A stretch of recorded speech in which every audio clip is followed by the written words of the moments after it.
నమస్కారం city news కి స్వాగతం. కల్తీ నెయ్యి విషయాన్ని హెరిటేజ్ కు ఆపాదించేందుకే వైసీపీ నేతలు ప్రయత్నాలు చేస్తున్నారని టీడీపీ జిల్లా అధ్యక్షులు పిల్లి మాణిక్యరావు ధ్వజమెత్తారు. రాష్ట్రంలో కులాల మధ్య మతాల మధ్య చిచ్చు పెట్టేలా వైసీపీ నేతలు ప్రయత్నిస్తున్నారని మండిపడ్డారు. అరండల్పేటలోని టీడీపీ కార్యాలయంలో జరిగిన మీడియా సమావేశంలో పిల్లి మాణిక్యరావు, ఎమ్మెల్యే తెనాలి శ్రావణ్ కుమార్, బీజేపీ జిల్లా అధ్యక్షుడు తిరుపతిరావు మాట్లాడారు. కల్తీ నెయ్యి విషయంలో అంబటి రాంబాబు కులాల్ని అడ్డుపెట్టుకుని రాజకీయం చేస్తున్నారని విమర్శించారు. హిందువుల మనోభావాలను దెబ్బతీసేలా వైసీపీ నేతలు శాసనమండలిలో చెప్పులతో శ్రీవారి పటాలు పట్టుకున్నారని అన్నారు. శాసనమండలిలో శ్రీవారికి జరిగిన అపచారానికి రాష్ట్ర వ్యాప్తంగా ఉన్న శ్రీవారి దేవాలయాల్లో సంప్రోక్షణ కార్యక్రమాలు చేయనున్నామని తెలిపారు. ఈ కార్యక్రమంలో కూటమి నాయకులు పాల్గొన్నారు. నిన్న శాసన మండలిలో మా పెద్దలు కూడా ఇక్కడే ఉన్నారు. శ్రావణ్ గారు నిన్న శాసన మండలిలోకి ఎవరైతే వైసీపీ నాయకులు ఉన్నారో వాళ్ళందరూ కూడా చెప్పులు ధరించి భయము భక్తి లేకుండా వెంకటేశ్వర స్వామి యొక్క చిత్రపటాలు తీసుకొని ఊరేగింపుగా వచ్చి నినాదాలు ఇస్తూ సభలో శ్రీవారిని అవమానించే విధంగా, రాజకీయాల్లోకి శ్రీవారిని లాగే విధంగా చేసినటువంటి చేష్టలన్నీ కూడా మనమంతా చూసాం. పైగా బరి తెగించి బొత్స సత్యనారాయణ బయటకు వచ్చి శ్రీవారి పటాలు ఎక్కడా పట్టుకోలేదని, చెప్పులు అసలు ఎక్కడా ధరించలేదని, చెప్పులు కనుక వేసుకున్నట్టు నిరూపిస్తే మేము రాజకీయాల నుంచి తప్పుకుంటామని బొత్స సత్యనారాయణ, మాధవరావు అనే ఇంకొక ఎమ్మెల్సీ వీళ్ళిద్దరు కూడా మాట్లాడతామంటే వాళ్ళ బరి తెగింపు అర్థమవుతా ఉన్నటువంటి పరిస్థితి కనపడతా ఉంది. ఆ శాసన మండలిలో జరిగినటువంటి సంఘటన ఉందో దీనికి నిరసనగా కూటమి నాయకులు మొత్తం కూడా ఈరోజు అన్ని నియోజకవర్గాల్లో ఆలయాల్లో సంప్రోక్షణ కార్యక్రమాన్ని కూడా చేపట్టాలని చెప్పేసి మేము ఈ సందర్భంగా తెలియజేస్తూ ఉన్నాం. అందులో భాగంగా మరలా ఏమాత్రం సంబంధం లేని హెరిటేజ్ ముఖ్యమంత్రి గారికి సంబంధించిన, ముఖ్యమంత్రి గారి సతీమణి ఆధ్వర్యంలో నడుస్తున్న డైరీకి సంబంధించిన దాని మీద అపవాదు వేయాలని, దాన్ని కూడా ఇందులో బురదలోకి రాయాలని ఉద్దేశంతో మీరు శాసనమండలిలో చర్చకు ప్రయత్నిస్తూ చాలా దురదృష్టకరం. సరే, చర్చగా మీరు ఇరుక్కుపోయారు. కల్తీ లడ్డు కేసులో లడ్డు కల్తీ జరిగిందని నిర్ధారణ అయ్యింది. దాని నుంచి బయటపడటానికి మార్గాలు ఉన్నాయి. మా ఆధ్వర్యంలో జరిగిన టీటీడీ చైర్మన్ కానీ, ఆ పాలకవర్గం కానీ, లేదా ప్రభుత్వం కానీ మేము పొరపాటు చేశాం క్షమించమని చెప్పిన వాతావరణం లేకపోగా, ప్రాయశ్చిత్తం చేసుకోకపోగా ఎదురు దాడికి ప్రయత్నించడం అనేది చాలా దురదృష్టకరం. దీన్ని రాష్ట్ర ప్రజలు గమనించాలని కోరుకుంటున్నాను. మీకు శాసనసభకు వెళ్ళమని 11 మందిని ఇస్తే శాసనసభకు వెళ్లకుండా బయట ఏదేదో పిచ్చి పిచ్చి మాటలు మాట్లాడుతున్నారు. మత కల్లాలు సృష్టించడానికి మాట్లాడుతున్నారు. మీ నాన్నగారు హైదరాబాద్లో ఇంతకుముందు మత కల్లాలు సృష్టించారు. అదేవిధంగా మీరు కూడా చేయాలని చూస్తున్నారు. కానీ ఈరోజు ప్రజలు చాలా తెలియగల వాళ్ళు, అన్నీ తెలుసు. కాబట్టి మీకు ఇచ్చిన 11 సీట్లతో శాసనసభకి వెళ్తే చర్చించడానికి అన్ని విషయాల మీద రెడీగా ఉంది ప్రభుత్వం. ఎందుకని వెళ్ళరండి మీరు? కావాలని చెప్పి ప్రతిపక్ష హోదా ఎలా వచ్చింది? కేవలం ప్రతిపక్ష హోదా ఇస్తేనే మేము వెళ్తామంటున్నాను. ప్రతిపక్ష హోదా ఇవ్వకుంటే వెళ్ళడానికి లేదా? ప్రజా సమస్య మీద మాట్లాడడానికి వెళ్ళలేరా మీరు? నగరంలో ప్రతిరోజు ఉత్పత్తి అయ్యే వ్యర్థాల సమర్థ నిర్వహణకు క్లస్టర్, హోమ్ కంపోస్ట్ తయారీని ప్రోత్సహిస్తున్నామని నగర మేయర్ కోవెలముడి రవీంద్ర తెలిపారు. స్వర్ణాంధ్ర స్వచ్ఛాంధ్రలో 0 లిటర్ గవర్నెన్స్ థీమ్తో గుంటూరు నగర సంస్థ ఆధ్వర్యంలో నగర commissioner K Mayur Ashok, deputy mayor Shaik Sajjila, అధికారులు, ప్రజాప్రతినిధులతో కలిసి స్థానిక ఉద్యోగ నగర్ సచివాలయంలో క్లస్టర్ కంపోస్ట్ యూనిట్ ప్రారంభం చేశారు. హోమ్ కంపోస్ట్ తయారీ ద్వారా కిచెన్ గార్డెన్ చేస్తున్న గృహాల పరిశీలన, విద్యార్థులతో స్వచ్ఛ ప్రతిజ్ఞ చేయించారు.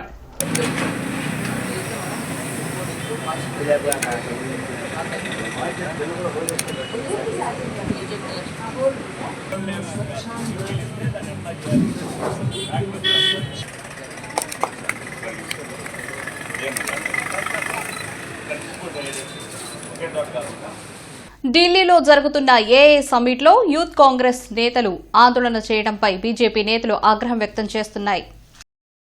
జిల్లా కాంగ్రెస్ కార్యాలయం వద్ద బీజేపీ నేతలు నిరసన తెలిపి కాంగ్రెస్ కు వ్యతిరేకంగా నినాదాలు చేయడంతో పాటు రాళ్లు కోడిగుడ్లను విసిరారు. ఆ సమయంలో కాంగ్రెస్ పార్టీ కార్యాలయంలో పీసీసీ వర్కింగ్ ప్రెసిడెంట్ మస్తానవలితో పాటు లింగంశెట్టి ఈశ్వరరావు ఇతర నాయకులు ఉన్నారు. బీజేపీ శ్రేణులు పార్టీ కార్యాలయంలోకి వెళ్లకుండా పోలీసులు అడ్డుకున్నారు. అయితే బీజేపీ చర్యలను మస్తానవలి తీవ్రంగా ఖండించారు. దేశాన్ని పాలించే అర్హత మోడీకి లేదని, ఇలాంటి చర్యలకు తాము భయపడమని హెచ్చరించారు.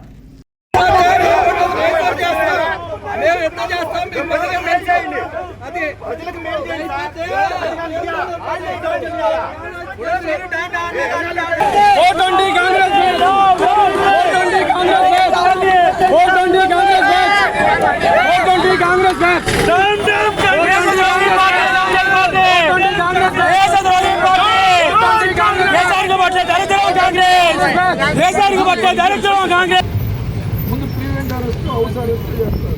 అరే ఇప్పుడు ఆఫీసర్ మీదకి వస్తే ఇబ్బంది చేయరు కదా. కిరోసిన్ పెట్రోల్ ఏమంటే మంచి తగలబెట్టారు బొమ్మలు ఉన్నాయి కదా. ఒకసారి తగలబెట్టారు, మీరు ఎప్పుడు తగలబెట్టారు కదా సార్.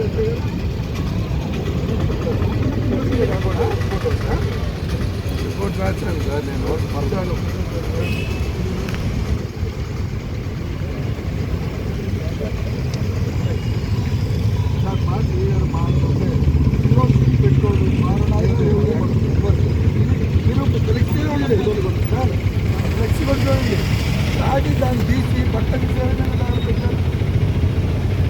కల్తీ నెయ్యి విషయంలో ఎంతమంది అడ్డు వచ్చినా నేరం చేసిన వారికి శిక్షలు తప్పవని జనసేన పార్టీ రాష్ట్ర ప్రధాన కార్యదర్శి బోనబోయిన శ్రీనివాస్ యాదవ్ హెచ్చరించారు. అంబటి రాంబాబు క్విట్ ఇండియా ఉద్యమంలో పాల్గొన్న శుద్ధపూసలాగా మాట్లాడుతున్నారని బోనబోయిన మండిపడ్డారు. లాడ్జ్ సెంటర్లోని జనసేన పార్టీ కార్యాలయంలో జరిగిన మీడియా సమావేశంలో బోనబోయిన శ్రీనివాస్ యాదవ్, గాదే వెంకటేశ్వరరావు, ఏపీ ఎంఐసీ చైర్మన్ చిల్లపల్లి శ్రీనివాసరావు మాట్లాడారు. కులాల మధ్య గొడవలు పెట్టేందుకే జగన్మోహన్ రెడ్డి అంబటి రాంబాబును ముందుకు తెచ్చారని అన్నారు. కుక్కల జోలికి ఎవరు వెళ్లారని, కేవలం పిచ్చి కుక్కలను మాత్రమే ప్రజలు తరిమి కొడతారన్నారు. రాజధాని ప్రాంతంలో జిబుత్సాకరంగా ఫ్లెక్సీలు ఏర్పాటు చేశారని గుర్తు చేశారు.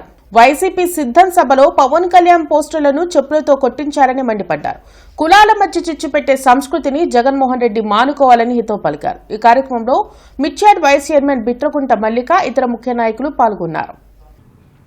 కల్తీ నెయ్యి వ్యవహారంలో ప్రజలందరికీ నిజాలు తెలియజేయాలని కూటమి ప్రభుత్వం నాయకులు ప్రయత్నం చేశారు. ఆ ప్రయత్నం ప్రజలకు చేరకుండా ఉండటం కోసం అంబటి రాంబాబు అనే వ్యక్తిని జగన్మోహన్ రెడ్డి ఉసిగొల్పాడు. అంటే ఇక్కడ ఒకటి మనం గమనించాలి. కులాల మధ్య గొడవ పెట్టడం కోసం అంబటి రాంబాబుని పావులాగా వాడుకున్నాడు జగన్మోహన్ రెడ్డి. రాంబాబు నిన్న ప్రెస్ మీట్లో మాట్లాడిన మాటలే చెప్తా ఉన్నా నేను. రాంబాబు అనే కుక్క భయపడదని, కుక్కల జోలి ఎవరికి పోరు, పిచ్చి కుక్కలంటే పడతారు ఎవరైనా ప్రజలు, రాళ్ళు తీసుకొని కర్రలు తీసుకొని. నిన్న భగవంతుడు ఫోటో పెట్టి కనీసం రోడ్డు పైన వెళ్తా కూడా మేము కారులో కూర్చొని, దేవాలయం వస్తే కారులో కూర్చొని చెప్పులు ఇచ్చి నమస్కారం పెట్టుకుంటూ వెళ్తాం. అటువంటిది మీరేం చేశారు? నిన్న చెప్పులు వేసుకొని, బూట్లు వేసుకొని, దేవుడి పటం పట్టుకొని గొడవ చేసి దేవుడి పటం అక్కడ పడేసి వెళ్తారా? స్వర్ణాంధ్ర స్వచ్ఛాంధ్ర కార్యక్రమంలో భాగంగా మేడికొండూరు మండలం పేరేచెర్లలో జిల్లా కలెక్టర్ తమీం అన్సారియా పాల్గొన్నారు. పరిశుభ్రమైన పరిసరాలు మన లక్ష్యం, సంకల్పం కావాలని జిల్లా కలెక్టర్ ఏ తమీం అన్సారియా పిలుపునిచ్చారు. 0 లీటర్ గవర్నెన్స్ థీమ్ తో ఈ నెలలో స్వర్ణాంధ్ర స్వచ్ఛాంధ్ర కార్యక్రమం నిర్వహించడం జరిగింది. జిల్లా కలెక్టర్ జిల్లా పరిషత్ ఉన్నత పాఠశాల వద్ద మొక్కలు నాటారు. చెత్తను ఊడ్చే కార్యక్రమంలో పాల్గొన్నారు. ఇంటింటా తడి చెత్త, పొడి చెత్త సేకరణ కార్యక్రమంలో స్వచ్ఛరథం గ్రీన్ అంబాసిడర్లతో కలిసి పాల్గొన్నారు. గ్రీన్ అంబాసిడర్లు స్వచ్ఛ కార్మికులకు ఏర్పాటు చేసిన వైద్య శిబిరాన్ని తనిఖీ చేసి కార్మికులతో మాట్లాడారు. గ్రామంలో వీధులను సందర్శించి అవగాహన కల్పించారు. ఉన్నత పాఠశాల ఆవరణలో సేంద్రియ ఎరువు గుంతకు శంకుస్థాపన చేశారు. రాష్ట్ర ప్రభుత్వం అమలు చేస్తున్న 10 సూత్రాల కార్యక్రమంలో స్వర్ణాంధ్ర స్వచ్ఛాంధ్ర ఒకటని కలెక్టర్ తెలిపారు. ఇంటింటా సేంద్రియ ఎరువు తయారు చేసే గుంతను ఉపాధి హామీలో ఏర్పాటు చేసుకునే అవకాశం ఉందని చెప్పారు. పిల్లలు తమ తల్లిదండ్రులకు తడి చెత్త, పొడి చెత్త వేరు చేసి ఇవ్వాలని అవగాహన కల్పించాలని పేర్కొన్నారు. మన చుట్టుపక్కల పరిశుభ్రతగా ఉంచాలనే ఆలోచన అనునిత్యం ఉండాలని చెప్పారు. గ్రీన్ అంబాసిడర్లను, పారిశుధ్య కార్మికులను గౌరవించాలని తెలిపారు. సుబ్రత సంకల్పం గొప్పగా ఉండాలని పిలుపునిచ్చారు. ఈ కార్యక్రమంలో మండల పరిషత్ అధ్యక్షులు స్వప్న, రెవెన్యూ డివిజనల్ అధికారి కె శ్రీనివాసరావు, మండల ప్రత్యేకాధికారి, వ్యవసాయ శాఖ జాయింట్ డైరెక్టర్ ఎం పద్మావతి తదితరులు పాల్గొన్నారు. 22వ డివిజన్ శ్రీనివాసరావు తోటలో జరిగిన స్వచ్ఛాంధ్ర స్వర్ణాంధ్ర కార్యక్రమంలో ఆళ్లహరి ముఖ్య అతిథిగా పాల్గొన్నారు. భవిష్యత్ తరాల వారికి ఆరోగ్య ఆంధ్రప్రదేశ్ను బహుమతిగా ఇద్దామని జిల్లా జనసేన అధికారి ప్రతినిధి ఆళ్లహరి అన్నారు. శానిటేషన్ సిబ్బంది, సచివాలయ ఉద్యోగులు విద్యార్థులతో కలిసి అవగాహన ర్యాలీలో పాల్గొన్నారు. మన కర్తవ్యం స్వచ్ఛాంధ్ర, మన లక్ష్యం స్వర్ణాంధ్ర అంటూ నినాదాలు చేశారు. మీరు మీ కర్తవ్యంగా మీరు తీసుకుంటేనే, మీ భాగస్వామ్యం ఉంటేనే ప్రభుత్వం ఏ లక్ష్యం అయితే నిర్ణయించిందో ఆ లక్ష్యాన్ని చేస్తాం. కాబట్టి ప్రజలందరూ కూడా ప్రత్యేకమైన శ్రద్ధ తీసుకొని మీ పరిసరాలను, మీ ఇళ్లను వ్యక్తిగత పరిశుభ్రతను పాటించి మంచి ఆంధ్రప్రదేశ్ని, ఆరోగ్యకరమైన ఆంధ్రప్రదేశ్ని అందిస్తారని చెప్పి కోరుకుంటా ఉన్నాం. ఈగల్ ఏపీ యాన్యువల్ రిపోర్ట్ విజయవాడలో ఈగల్ ఐజీ ఆర్కే రవికృష్ణ విడుదల చేశారు. గంజాయి రహిత ఏపీ సాధనే లక్ష్యంగా యువత డ్రగ్స్ బారిన పడకుండా చేసేందుకు ఈగల్ టీం అనేక చర్యలు చేపట్టిందని ఆర్కే రవికృష్ణ వివరించారు. గతంలో గంజాయి సాగు ఏపీ నుంచి జరుగుతుంది అన్న నిందలను తొలగిస్తూ అనేక సంస్కరణలతో పాటు డ్రగ్స్ నివారణకు అవగాహన కార్యక్రమాలు విస్తృతంగా నిర్వహిస్తున్నట్లు తెలిపారు. ఇతర రాష్ట్రాల నుంచి ఏపీకి గంజాయి అక్రమ రవాణా జరగకుండా పగడ్బందీ నిఘా చేపట్టామని అన్నారు. ఈగల్ క్లబ్బుల ద్వారా గంజాయికి బానిసలై జైలు పాలు అయిన వారి సమాచారంతో పాటు ఆ కుటుంబం ఎదుర్కొంటున్న సమస్యలను స్టూడెంట్స్ కు వివరించడం ద్వారా మార్పులు తీసుకురాగలుగుతున్నట్లు ఆకే రవికృష్ణ పేర్కొన్నారు. అదేవిధంగా ఈగల్ ఒక టెక్నాలజీ డ్రివెన్ ఆర్గనైజేషన్ కాబోతుంది. ఆల్రెడీ మేము మా ఇన్ హౌస్లోనే నాట్స్ అనే ఒక సిస్టమ్ కూడా మేము రూపొందించడం జరిగింది. Narcotics offenders tracking system. ఈ నాట్స్ అనే సిస్టమ్ సుమారుగా మనకి గత 11 సంవత్సరాలుగా నమోదైన అన్ని కేసుల్లో కూడా ఉన్న ముద్దాయిలు అందరినీ కూడా మేము ట్రాక్ చేస్తున్నాం. ఎవరైతే గతంలో చేసి మారారో వాళ్ళందరూ కూడా సురక్షితంగా ఉంటారు. ఎవరైతే మారలేదో వాళ్ళందరూ కూడా హెచ్చరికలు జారీ చేస్తున్నాం. ఈ 2026లో ఇంకా చాలా నెట్వర్క్స్ మేము బ్రేక్ చేయబోతున్నాం. వాళ్ళ మీద నిఘా ఉంది. అదేవిధంగా జైల్ రిలీజెస్ సుమారుగా 4500 మంది ఎవరైతే జైలు రిలీజ్ అయి ఉన్నారో వాళ్ళ మీద కూడా పూర్తి స్థాయిలో నిఘా ఉంది. గత ప్రభుత్వ హయాంలో రైతులు అనేక కష్టాలు పడ్డారని వ్యవసాయ శాఖ మంత్రి అచ్చెన్నాయుడు ఆరోపించారు. చేబ్రోలు హనుమయ్య గ్రౌండ్స్ లో మిర్చియార్డ్ నూతన పాలక మండలి ప్రమాణ స్వీకార మహోత్సవం వైభవంగా జరిగింది. మిర్చియార్డ్ చైర్మన్ గా కుర్ర అప్పారావు ప్రమాణ స్వీకారం చేశారు. చైర్మన్, వైస్ చైర్మన్, డైరెక్టర్ల చేత మాజీ మంత్రి పత్తిపాటి పుల్లారావు ప్రమాణ స్వీకారం చేయించారు. రాష్ట్ర వ్యవసాయ శాఖ మంత్రి కింజరపు అచ్చెన్నాయుడు ముఖ్య అతిథిగా హాజరయ్యారు. ఈ కార్యక్రమంలో ఎమ్మెల్యేలు గల్లా మాధవి, నజీర్ అహ్మద్, బూర్ల రామాంజనేయులు, భాష్యం ప్రవీణ్, నక్క ఆనంద్ బాబు, ప్రత్తిపాటి పుల్లారావు, మేయర్ కోవెలమూడి రవీంద్ర, పిల్లి మాణిక్యాలరావులు పాల్గొన్నారు. ఈ సందర్భంగా మంత్రి అచ్చెన్నాయుడు మాట్లాడుతూ గుంటూరు మిర్చియార్డ్ అభివృద్దిపై ప్రభుత్వం ప్రత్యేక దృష్టి పెట్టిందన్నారు. మిర్చి రైతుల పెట్టుబడి ఇబ్బందులు, నష్టాలను అరికట్టేందుకు కృషి చేస్తామన్నారు. అంతర్జాతీయ స్థాయి మార్కెట్లో పోటీ పడాలంటే వ్యవసాయ రంగంలో పురుగు మందుల వాడకం తగ్గించి టెక్నాలజీ వినియోగించుకోవాలని సూచించారు. నూతన కమిటీ ఆధ్వర్యంలో మార్కెట్ యార్డును ఆదర్శంగా తీర్చిదిద్దుతామన్నారు. ఈ కార్యక్రమంలో కూటమి నాయకులు భారీ సంఖ్యలో పాల్గొన్నారు. వ్యవసాయ మార్కెట్ కమిటీ గుంటూరు పాలక వర్గమునకు చైర్మన్ గా ఆంధ్రప్రదేశ్ ప్రభుత్వం నియమించబడినందున వ్యవసాయ మార్కెట్ల చట్టమునందలి నియమ నిబంధనలను మరియు తద్వారా రూపొందించిన రూల్స్ మరియు బైలాలను పరిరక్షించగలనని మరియు ఎప్పటికప్పుడు ఆంధ్రప్రదేశ్ ప్రభుత్వం వారు జారీ చేయు ఉత్తర్వులను అమలుపరచగలనని మనస్సాక్షిగా ప్రమాణం చేయుచున్నాను. దురదృష్టం 2019 నుంచి 24 వరకు గుంటూరు మిర్చి యార్డ్ అంటే అవినీతికి ఒక నిలయంగా మార్చిన విషయం మనందరం కూడా గుర్తు తెచ్చుకోవాలి.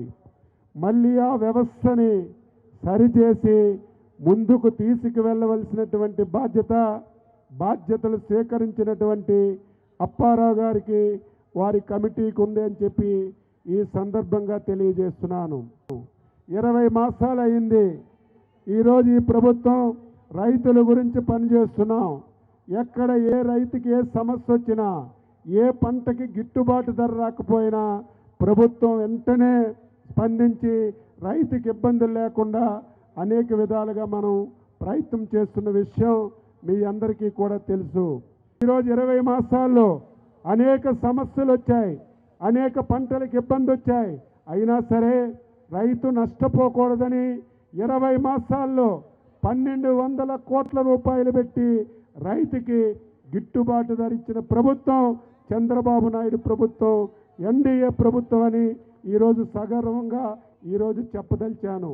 నా మీద నమ్మకం ఉంచి నాకు చైర్మన్గా అత్యంత ప్రతిష్టాత్మకమైనటువంటి మిర్చి యార్డు చైర్మన్గా నన్ను నియమించిన కూటమి ప్రభుత్వానికి ధన్యవాదాలు తెలియజేసుకుంటా ఉన్నా. వాళ్ళందరి నమ్మకాన్ని వమ్ము చేయకుండా రైతుల ప్రయోజనాలు వనకూరే విధంగా, వారి రైతు సంక్షేమమే ధ్యేయంగా నేను కానీ మా కమిటీ కానీ పనిచేస్తామని తెలియజేస్తా ఉన్నా. నా తండ్రి నుంచి రాజకీయ వారసత్వం తీసుకున్నా, నా తండ్రి నుంచి మంచి పేరును కూడా తీసుకున్నాను. అలాగే మరింత మంచి పేరును తీసుకొస్తానని ఈ కూటమి ప్రభుత్వానికి మంచి పేరు తీసుకువచ్చి ప్రభుత్వ ప్రతిష్టను పెంచి మిర్చి యార్డు ప్రతిష్టని మరింత భారతదేశ వ్యాప్తంగా కీర్తి పతాకం వెలిగేటట్టుగా చేస్తానని చెప్పేసి తెలియజేస్తా ఉన్నా.